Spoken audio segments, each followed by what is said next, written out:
Boku no Hero or Gintama? Boku no Hero. Boku no Hero. Boku no Hero or Jujutsu Kaisen? Jujutsu Kaisen. Jujutsu Kaisen or Attack on Titan? Attack on Titan. Attack on Titan. Attack on Titan or Full Metal Alchemist Brotherhood? Attack on Titan. Attack on Titan. Ano pa rin? Attack on Titan or Code Geass? Attack on Titan. Attack on Titan. Attack on Titan or Naruto Shippuden? Naruto Shippuden. Attack on Titan. So, bakit napili mo yung Naruto Shippuden?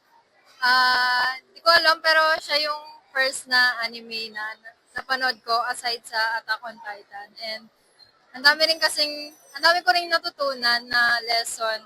Yung mga filler, may mga lesson din kasi na natututunan din. So, yeah. So, sa'yo, bakit mo napili Attack on Titan?